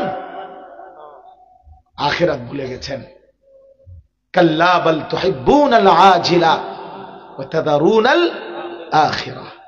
আল্লাহ বলে, হায় বান্দা, নগদ দুনিয়া ভালোবাসলা, আখিরাত ছেড়ে দিলা। ঠিক আছে বান্দা, আল্লাহাকুমুত তাকাসুর হাত্তা যুরতুমুল মাকাবির কাল্লা সাওফা তা'লামুন। আল্লাহ বলে, এই বান্দা, দুনিয়ার মধ্যে ডুবে গেলা, আখিরাত ভুলে গেলা, মনে রেখো এরই মধ্যে একদিন তুমি আসবা কবরে, সেদিন আমি তোমাকে বুঝাবো আমার নাফরমানির শাস্তি কি, আমার নাফরমানির শাস্তি আমি বুঝাই দেব বান্দা। কাল্লা সাওফা তা'লামুন ফিল কবরে, তাফসীর একেবারে স্পষ্ট আছে। সুম্মা কাল্লা সাওফা তা'লামুন ফিল আখিরাত। একবার কবরে বুঝামু বেঈমান, আরেকবার আখিরাতে বুঝামু। কবরও ফিটমু, আখিরাতেও ফিটমু। 4 বার মোট নাফরমানের শাস্তি কোরআন শরীফে আছে। আউলা লাকা ফাআউলা, সুম্মা আউলা লাকা ফাআউলা। এই কয়বার? 4 বার। কেন 4 বার? এক, জান কবজের সময় আজরাইল রুহুটা টাইনা হেসরাইয়া ছিঁড়া ছিন্ন ভিন্ন করে ফেলবে। একবার আল্লাহ বলে, বেঈমান তোরে আযাব দেব জান কবজের সময়। দ্বিতীয়, কবরে দেব আযাব। তৃতীয়, হাসরের মাঠে দেব। চতুর্থ, জাহান্নামে দেব। প্রতি গুনার জন্য 4 বারের শাস্তির জন্য রেডি হও। আমিও, তুমিও, যুবক তুমিও, বয়স্ক বাবা আপনিও। বইয়া বইয়া সাদওয়ানে বিড়ি খাওন আর গপ মারন। হ্যাঁ, শেষ বয়সটা আল্লাহ এই জন্য দিছে আপনারে। বিড়ি খেতেন বইয়া বইয়া, গপ মারে, সিহুলি কয়, সাদওয়ানে বসে বসে গপ মারে, লম্বা লম্বা কথা কয়। আরে হুজুরের মধ্যে 13 দল, হুজুরের মধ্যে 13 দল, হুজুরের মধ্যে 13 দল, কথা বুঝছেন না? এই কথা কইয়া উড়াই দিল আর কি, আমার বিড়ি খা। তো হুজুরদের মধ্যে 13 দল কি মানে? এক হুজুর কইছে বিড়ি খাওন যায়, আর এক হুজুর বলছে যায় না। এক হুজুরে বলছে নাটক সিনেমা চাওয়া যায়, আরেকজনে বলছে চাওয়া যায় না। এই জন্য নিয়ে আপনি টেলিভিশন চান, কথা বলেন না। আমরা 2 দল। আরে বলেন না কেন? গান বাদ্য দেখা, নাচ গান দেখা, আমি বলছি দেখা যায়, আর আব্দুল সালাম ভাই বলছে দেখা যায় না। এই জন্য নিয়ে আপনি টেলিভিশন চান। তাহলে আমরা হুজুররা 2 দল হইলাম কই? আমরা নামাজের ব্যাপারে, রোজার ব্যাপারে, হজ্জের ব্যাপারে, হালালের ব্যাপারে, হারামের ব্যাপারে কোনখানে 2 দল হইলাম? কথা বলেন না। সুদ আমি বলছি হালাল, আব্দুল সালাম ভাই বলছে হারাম, নাকি? তো তাহলে আমরা দুই দল হইলাম কই? কোথায় আমরা ভিন্ন? কোথায়? এজন্য নিজেকে নিজে ধোঁকা দিয়েন না, নিজেকে নিজে চালাক মনে করেন না। বাবা, আখেরাত বড়, আখেরাত বড় বাপ। দুনিয়া ऐसे रहे या वैसे रहे, वहां देखना फिर कैसे रहे। এমনি কিংবা হেমনে দুনিয়া পার হয়েই যাবে, আসল দেখার বিষয় ওইখানে কেমনে থাকবে। যুবক, তুমি ভাত খাইলেও রাত ভোর হবে, না খাইলেও হবে। সুখের রাতও ভোর হয়, দুঃখের রাতও ভোর হয়, বাসর রাতও ভোর হয়, ফাঁসির রাতও ভোর হয়, হসপিটালের রাতও ভোর হয়, জেলখানার রাতও ভোর হয়। আখেরাত একবার শুরু হবে আর কোনোদিন শেষ হবে না। আখেরাতে যে হাসবে সে আর কাঁদবে না, আখেরাতে যে কাঁদবে খোদার কসম সে আর কোনোদিন হাসবে না। আফামা নাহনু বিমাইয়িতিন, কোরআন শরীফে আছে জান্নাতি জাহান্নামীকে ডেকে বলবে, বন্ধু আর কোনোদিন তোমারও মরণ হবে না, আমারও মরণ হবে না। অতএব আমার সুখের আর শেষ হবে না, তোমারও দুঃখের আর শেষ হবে না। আমরা তো দুনিয়ার ব্যাপারে বলি, আচ্ছা কয়দিনের মাতবরি? 16 বছর, এরপরে তো দুধ দিবেন ইন্ডিয়া। কয় বছরের মাতবরি? 54 বছর। এরপরে তো সিরিয়ার প্রেসিডেন্ট বাশার আল আসাদ দিছে দৌড়। বুঝেন নাই কথাটা? তো দুনিয়ার ব্যাপারে তো এটা বলা যায়, একজন আরেকজনকে বলতে পারে যে কি এর মাতবরি দেখাস, কয়দিন? ঠিকই না বলেন না? কয়দিন দেখাইবি বেড়া, মূর্তি না?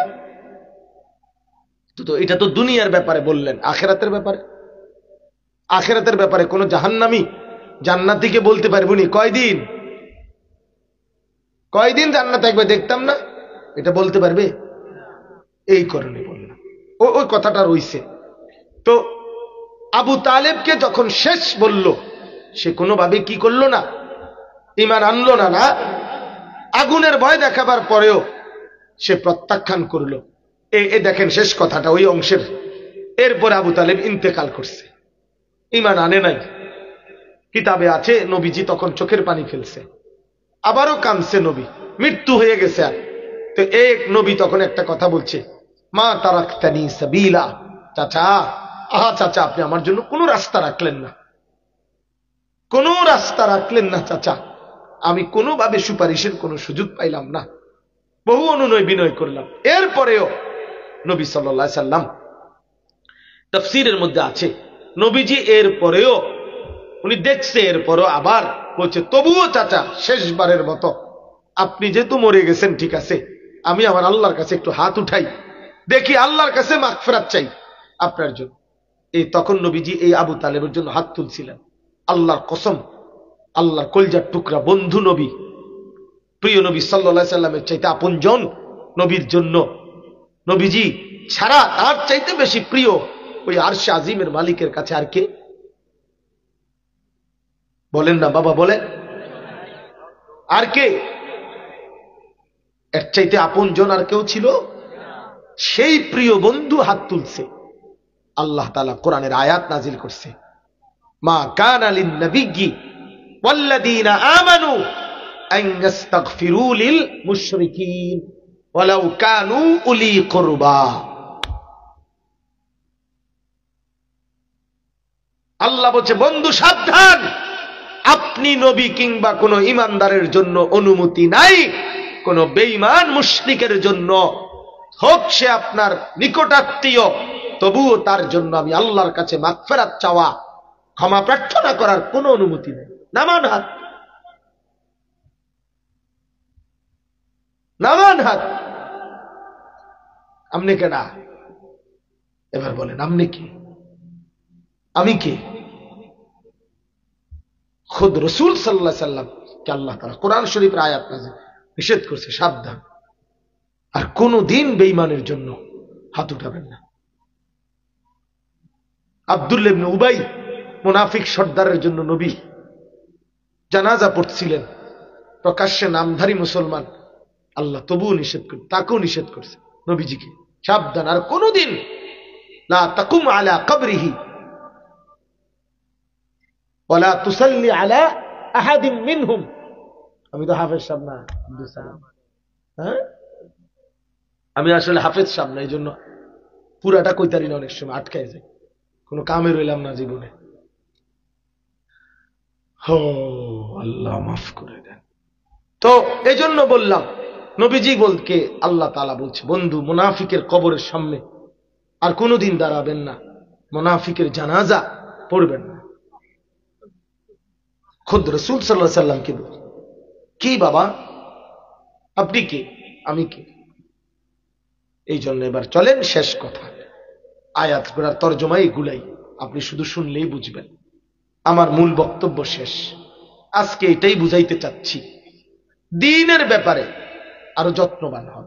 আপনি বুড়ো মানুষ, বুড়া বয়সে চেষ্টা করেন, দাঁত আটকায়া যায়, দাঁত পড়ে গেছে, হুজুর বয়স হয়ে গেছে, আল্লাহর কসম আপনি একটু কষ্ট করে যদি শিখতে চেষ্টা করেন, ঠিক করতে চেষ্টা করেন, মালিক বড় খুশি হবে। আমার বান্দা দেখো না, পারে তো না, তারপরেও চেষ্টা করতেছে। হাদিসে স্পষ্ট আছে, আল্লাহ রাসূল সাল্লাল্লাহু আলাইহি ওয়াসাল্লাম বলছে, যে ব্যক্তি কোরআন শরীফ পড়লো ঠেকে ঠেকে, মান ক্বারাআল কুরআনা ওয়া ইয়াতাতাউ ফীহি, যে কোরআন শরীফ পড়লো এভাবে যে তার মধ্যে সে ঠেকা ঠেকা পড়ছে, মানে খুব কষ্ট কইরা, বুঝছেন? আল্লাহ রাসূল সাল্লাল্লাহু আলাইহি ওয়াসাল্লাম বলছে, ফালাহু আজরান, তার প্রতি অক্ষরে ডাবল দ্বিগুণ দ্বিগুণ নেকি। এক তো হইল তেলাওয়াতের নেকি, আর এক হইল ওই যে ঠেকা ঠেকা কষ্ট করে পড়ছে যে, এটার নেকি। আমি একবার হারাম শরীফে, মক্কা শরীফ উমরার মধ্যে আমাদের এক সাথী অ্যাডভোকেট, উনারে দেখছি আমি, আমরা কোরআন শরীফ পড়তেছি, রমজান মাস, উনিও আমাদের সাথে পড়তেছিল পাশে। তো উনি, আমরা প্রায় 5-7 পৃষ্ঠা পড়ে লাইছি মনে করেন তেলাওয়াত, উনি একটা পৃষ্ঠার অর্ধেক, মানে এত কষ্ট করে শুদ্ধ করার জন্য চেষ্টা করে পড়তেছে, মনে যেন দাঁত ভাঙ্গা যাইতেছে ওনার এত। আমি অনেক মানে একটু পর পর ওনার দিকে তাকাইতেছি যে উনি কি কষ্ট করে পড়তেছে।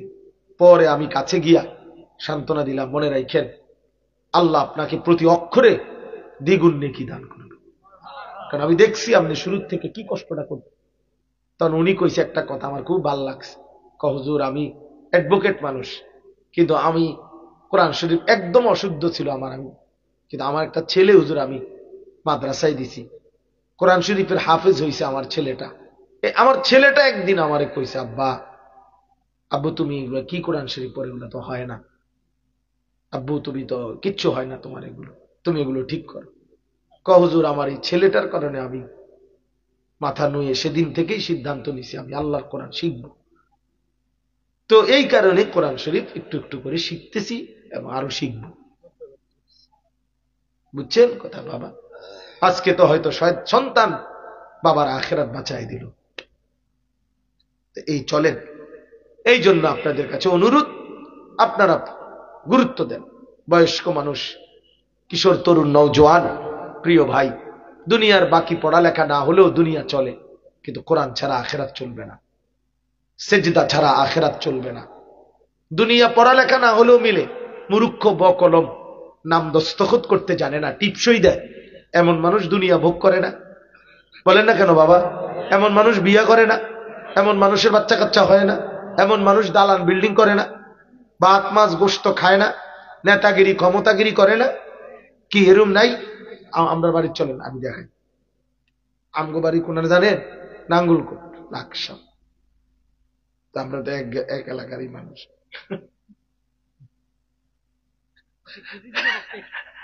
কি করুন, দুঃখে শিখলেন।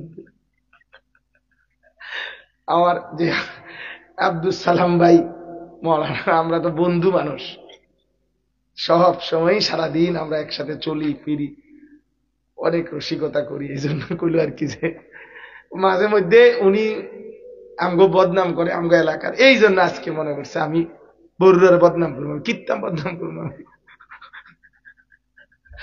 আল্লাহ আমাদের সবাইকে ভালো রাখেন। হ্যাঁ, আল্লাহ সকলকে মাফ করে দেন। তো বাবা, বুঝাইতে চাইলাম, আপনি এটা গুরুত্ব দিলে ইনশাআল্লাহ আখিরাত সুন্দর হবে, পরকাল সুন্দর হবে, পরকাল সুন্দর হবে। আমরা যদি প্রত্যেকেই যত্নবান হই, নিজের আখেরাত, নিজের আখেরাত দেখেন, বিশ্বাস করেন। কোরআন শরীফে আছে ওয়া ইন্নাদ দারাল আখিরাতা লাহিয়াল হায়াওয়ান। আল্লাহ বলছে বান্দা বিশ্বাস করো, জীবন আখেরাত। আসলে মূলত লাইফ, জীবন, বেঁচে থাকা, এটা আসলে আখেরাত। আখেরাতটাকেই জীবন আল্লাহ বলছে, দুনিয়া এটা জীবন না। তো বলে দুনিয়া কিটা? আল্লাহ নিজে বলছে লাহবুন ওয়া লাইব, দুনিয়া তামাশা, দুনিয়া খেলাধুলা। উজানির পিসা হুজুরের কথা মনে আসেনি কারো? উনি বলতেন এই কথা, উনি বেশি বলতেন, বাবা বাচ্চা যেমন সারাদিন মালা ঠোলা দিয়া খেলে, হ্যাঁ, পুতুলের ছোট ছোট ঘর বানায়, কত কিছু রান্না বান্না করে, বাচ্চা ছোট ছোট রুম বানায়, ডেকসি হান্ডি পাতিল বানায়। সন্ধ্যা হলে মা যখন ডাক দেয় তখন বাচ্চা একটা হাত দিয়া নিজের হাতেই সাজানো সারাদিনের ঘর দুয়ার, ব্যাগ ডেকচি হান্ডি পাতিল একটা টান দিয়ে ফালাইয়া দেয়, দিয়ে আপন ঘরে দৌড় দেয়, ঘরের দিকে দৌড় দেয়। তো দুনিয়া এই তামাশা, দুনিয়া এই খেলনা। আল্লাহ বলে বান্দা আমি যেদিন মালাকুল মউত আজরাইল পাঠাবো সেদিন আপন ঘরের দিকেই ছুটতে, আপন ঘর কবর, আপন ঘর আখিরাত। বেঁচে থাকার সার্থকতা আখিরাত, আখিরাত। এই জন্য আমরা যদি এটা ফিকির করি, জওয়ান ছেলেরা তোমাদেরকেও বলি, বাবা নিজের ভালো দেখো, নিজের কল্যাণ দেখো। চাচাদেরকেও বলি, চাচারা নিজের আখিরাত দেখে। জিফুতের লাগা চিন্তা করছেন, করছেন, করেন, কিন্তু এটার লাগা আখিরাত বরবাদ করেন না। 70 বছর বয়সে আপনি কোন লজ্জায় সুদে টিয়া নিলেন? আপনি শরম নাই? আপনি যে ফুলাগারে বিদেশ পাঠাইতেন, 6টা লাখ টাকা 4টা লাখ টাকা সুদে নিলেন, এত বড় বাটফারি কেমনে করলেন? 60 বছরও আপনার বিশ্বাস হয়েছে না যে সুদ হারাম? 60 বছর পরেও আপনার কলজার মধ্যে এটা পড়ছে না যে কিস্তি হারাম? আপনি কি ডাকাইতো? আপনি কি ছোটখাটো ডাকায়? আমি তো বুড়া ডাকায়। আপনি কি ছোটখাটো সুদখোর? আপনি তো বুড়া সুদখোর। আপনার কলিজার ভিতরে আজও ভয় আসে নাই? আপনি এখনো কথায় কথায় গালি দেন, আগ করলে গালি দেন। আপনি এখনো টেলিভিশনে চা দোকানে বসে আগ করে করে রাক্ষসের মতো বেড়ি দেখেন, নাচ গান দেখেন, 60 বছর বয়সেও বিড়ি সিগারেট খান। আহা চাচা, আখিরাত মনে পড়বে কোন দিন? আর কত বছর পরে মনে হবে কবরের কথা? যার এই অভ্যাস নাই, আপনি রাগ করার কোন দরকার নাই। আর যার আছেন, আপনি চেতলে আমার সমস্যা কি? আপনার কাছে যদি গায়ে লাগে, তা আমি তো চাইছি যাতে আপনার আড্ডিত লাগে। হ্যাঁ, আল্লাহ আমাদেরকে বিবেক দান করেন। গুনাহ ছেড়ে দেন, গুনাহ ছেড়ে দেন, গুনাহ ছেড়ে দেন। শেষ সময় আল্লাহ দিছেন, আপনারা কদর করেন। যুবক ভাই, তোমারে আল্লাহ হায়াত দিছে, তুমি কদর করো বাবা। নামাজ পড়ো, সেজদা দাও, ফজরের নামাজ পড়ো বাপ। এরে ভাইয়া, ফজরের নামাজ যে পড়ে না, তারে আল্লাহ রাসূল বলছে মুনাফিক। ফজরের নামাজ যে পড়ে না, নবী তারে বলছে খবিস। ফজরের নামাজ যে পড়ে না, তারে নবী বলছে কাসলান, অলস, অপদার্থ। ফজরের নামাজ যে পড়ে না, নবী বলছে তার 2 কানে শয়তান পেশাব করে দেয়, মুত্তা দেয়। ফজরের নামাজ যে পড়ে না, নবী বলছে ওই নাফরমান শয়তানের ঝান্ডা, শয়তানের পতাকা নিয়ে ঘর থেকে বের হয়। রায়াতা শয়তান, শয়তানের পতাকা নিয়ে ঘর থেকে। শয়তান এটা, শয়তানের অনুসারী এটা, ইবলিস এটা, ইবলিস, ইবলিসের স্বাস্থ্য ভাই এটা, ইবলিসের আত্মীয়। এজন্য হায়া লজ্জা করে কষ্ট হবে, নামাজ পড়েন, আখিরাতের জীবন দেখেন আল্লাহ কি বলে। এই তরজমা বললেই শেষ। ইয়া আইয়ুহাল্লাযীনা আমানুত্তাকুল্লাহ, হে ঈমানদারগণ, হে মুমিনগণ। তাহলে আমাদেরকে বলছে না সাদের দেশের মানুষের কথা বলেন না, কথা শেষ তো, এটা শুনেন তরজমা। হে ঈমানদারগণ বলে আল্লাহ ডাক দিছে। এখানে এই ডাকে অন্তর্ভুক্ত কে কে? হাত উঠান তো। আমরা সবাই তো না? এটা আমরা বুঝছি যে আমাদেরকে বলছে, ঠিক না বাবা? কারে বলছে? আমারে বলছে। কারে? কাকে বলছে বলেন? আমাদেরকে কইেন না, আমাকে কর। কাকে বলছে? আমারে ডাকছে, আমার মালিক। ইয়া আইয়ুহাল্লাযীনা আমানু, হে ঈমানদারগণ, ইত্তাকুল্লাহ। আল্লাহ বলে, বান্দা তোমার ঈমান আমি গ্রহণ করলাম, তোমারে আমি মুমিন বলে স্বীকৃতি দিলাম। ওই যে তুমি কালেমা পড়েছো, লা ইলাহা ইল্লাল্লাহ মুহাম্মাদুর রাসূলুল্লাহ, বান্দা আমি এটা নিলাম, গ্রহণ করলাম, তোমাকে ঈমানদারের লিস্টিতে ঢুকাইলাম, মুমিনের কাতারে তোমারে আমি অন্তর্ভুক্ত করলাম, এই জন্যই তো আমি তোমারে ঈমানদার বলে ডাক দিলাম। সুবহান। ইয়া আইয়ুহাল্লাযীনা আমানু, তাফসীরের মধ্যে আছে আসমানের নিচে জমিনের উপরে, খোদার কসম বাপ, এই ডাকের চাইতে বড় বেশি প্রিয় ডাক, দামি ডাক আর কিছুই না। যে মহান আল্লাহ তার বান্দাকে ডাক দিয়েছেন, হে ঈমানদার, মুমিন আমি তোমার ঈমান নিলাম, এজন্যই মুমিন বলে ডাক দিলাম।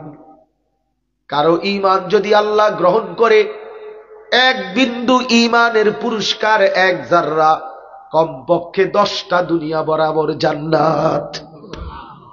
এক বিন্দু, সবচেয়ে ছোট জান্নাত 10 দুনিয়া বরাবর, 10 দুনিয়া বরাবর। হাসরের ময়দানে আল্লাহ বলবেন, ফেরেশতারা আমার, আখরিজু মিনান নারি মান কানা ফি কলবিহি মিসকালু হাববাতিন মিন খারদালিন মিন ঈমান।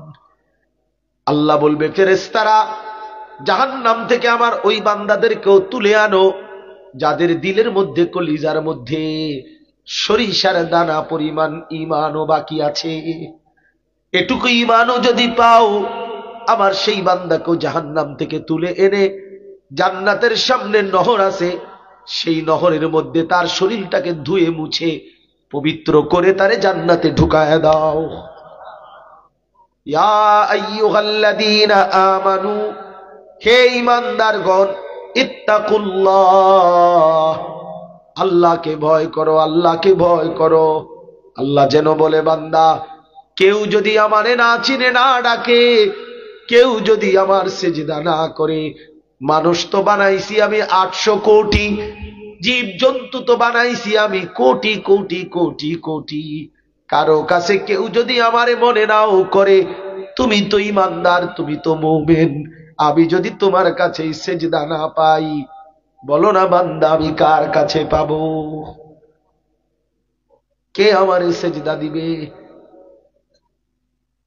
কে আমারে ডাকবে? বান্দা আমার হুকুম যদি তুমি মুসলমান হয়েও না মানো, তো আমি মাওলা নবী কেন পাঠাইলাম, রসুল কেন পাঠাইলাম, কোরআন কেন নাজিল করলাম, আমার বন্ধুর রক্তের আঘাত কেমনে সইলাম, তায়েফের রক্তের আঘাত, উহুদের দান শহীদ করা রক্ত, আল্লাহর নবী ক্ষুধার কষ্টের পেটে পাথর বাঁধা।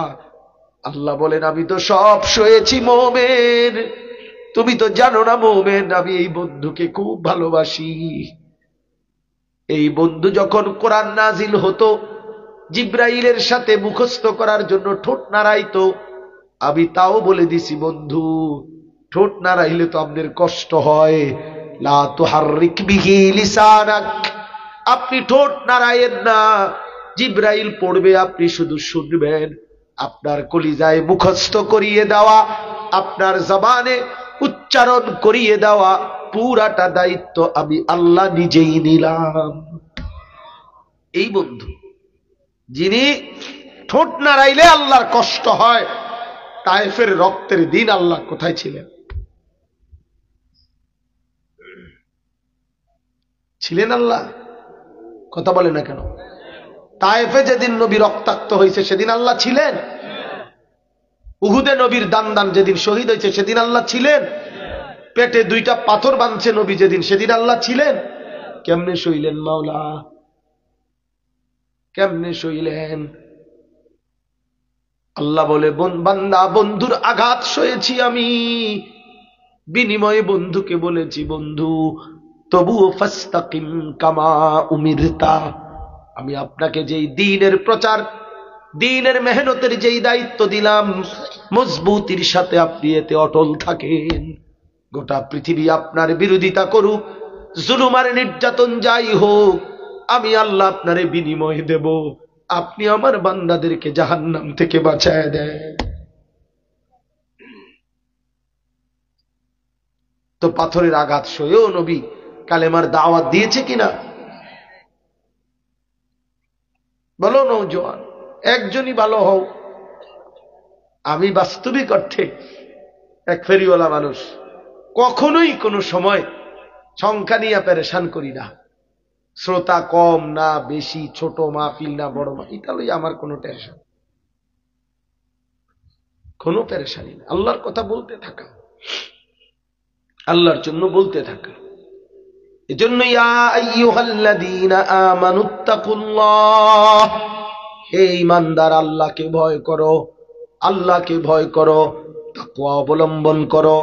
তাফসীরের মধ্যে লিখছে আল্লাহকে ভয় করা মানে কি?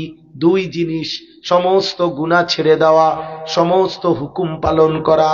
বলেন তাকওয়া মানে কি? এক নাম্বার সমস্ত গুনাহ ছেড়ে দেওয়া, বলেন। দুই নাম্বার সমস্ত হুকুম পালন করা, বলেন। ইত্তাকুল্লাহ একবার না বারবার বারবার বারবার বলেছেন। ইয়া আইয়ুহাল্লাযীনা আমানুত্তাকুল্লাহা হাক্কা তুকাতিহ, ইয়া আইয়ুহাল্লাযীনা আমানুত্তাকুল্লাহা ওয়া কুলু কাওলান সাদীদা, ইয়া আইয়ুহাল্লাযীনা আমানুত্তাকুল্লাহা ওয়া কুনু মা'আস সাদিকিন। আবার এখানেও বলেছেন ইয়া আইয়ুহাল্লাযীনা আমানুত্তাকুল্লাহা ওয়াল তানজুর। বান্দা আল্লাহকে ভয় করো, আল্লাহকেই ভয় করো, আল্লাহকেই ভয় করো, আল্লাহকেই ভয় করো। গুনাহ ছেড়ে দাও, হুকুম পালন করো। নিয়ত করেন ইনশাআল্লাহ আল্লাহকে রাজি করবেন, গুনাহ ছেড়ে দেবেন, আমিও আপনিও। বলেন ইনশাআল্লাহ। নিয়ত করি, হিম্মত করি, হিম্মত করি। আমার শায়েখ আল্লামা মুফতি মুশতাকুন নবী সাহেব বলে, জান্নাত এত কঠিন না যে আমল করিলেও পাওয়া যাবে না, আবার এত সহজও না বিনা আমলে পাইয়া লাইবেন। বুঝেন নাই কথা? জান্নাত এত কঠিনও না যে একেবারে চেষ্টা করেও পাইতাম না, আবার এত সহজও না যে বিনা চেষ্টায় পেয়ে যাবেন। ওয়ালতানদুর নাফসুম মা কদ্দামাত লিগাদ, এটাই মূল কথা। আল্লাহ বলে বান্দা প্রত্যেকেই নাফসুন মানে আলাদা আলাদা। যুবক তোমাকে বলছে আলাদা, বুড়া বাপ আপনাকে বলছে আলাদা, নারীকে বলছে আলাদা, পুরুষকে বলছে আলাদা। প্রত্যেকেই আলাদা আলাদা। লক্ষ্য করো, বাপ ফুতের টানা, ফুত বাপের টানা, তুমি তোমারটাই লক্ষ্য করো। মা কদ্দামাত লিগাদ, আজকের দুনিয়া থেকে আগামী কালকের আখিরাতের জন্য কি পাঠিয়েছো। 24 ঘন্টা গেল, আখিরাতের কি হলো? এক সপ্তাহ গেল, আখিরাতের কি হলো? এক মাস গেল, আখিরাতের কি হলো? 2024 সাল এক বছর গেল, আখিরাতের জন্য কি হলো? কও। দুনিয়ারও বুঝছি একটা গাড়ি কিনছো, দুনিয়ারও বুঝছি একটা মোটরসাইকেল লইছ, শুনছি তো গত বছর মোটরসাইকেল কিনছো, গত বছর একটা রুম বাড়াইছো, এক সেট সোফা কিনছো, মাশাআল্লাহ। আল্লাহ বলেন বান্দা এবার বলো তো আখিরাতের জন্য কি করেছো? ওয়ালতানদুর নাফসুম মা কদ্দামাত লিগাদ। একটা বছর ফজরের নামাজ পড়লা না বান্দা, কামটা কি করলা? গোটা বছরটা সুদ খাইলা, কামটা কি করলা? গোটা বছর প্রতিদিন তোমার ঘরে রঙিন টেলিভিশনে নাচ গান চলতেছে ডেইলি, আহা বান্দা কি করলা? আখিরাতকে এত সস্তা কেমনে মনে করলা? এভাবে বাদ দিলা কেন? তাহলে কি তুমি আখিরাতে যাবা না? মৃত্যু কি হবে না? মৃত্যু হবে না? কেউ মরে না তো? এতজন মরলে আমি মরবো না কেন? যেই দুনিয়া আমার দাদাকে থাকতে দেয় নাই, আমার বাপকে থাকতে দেয় নাই, স্বার্থপর এই দুনিয়া আমারে কেমনে থাকতে দিবে? কেমনে? ওই কয়দিন আগে আমি আবার মামির জানাজা পড়ছি, বড় মামি, এই কিছুদিন আগে খুব মনে পড়ছে। মামি আমার সেই মামি, ছোটবেলায় সিমের দানা খুইলা খুইলা দিত, পুরাইয়া সিদ্ধ করা তরকারির সিম থেকে মামি খুলে খুলা। আমার মনে আছে আমি সিমের দানা খাইতে ভাল লাগতো, সিদ্ধ তরকারির সিম খুইলা খুইলা হাতের মুঠ কইরা মামি আমারে দিছে ছোটবেলা, তো আমি খাইতাম। সেই মামি কবরে চলে গেছে।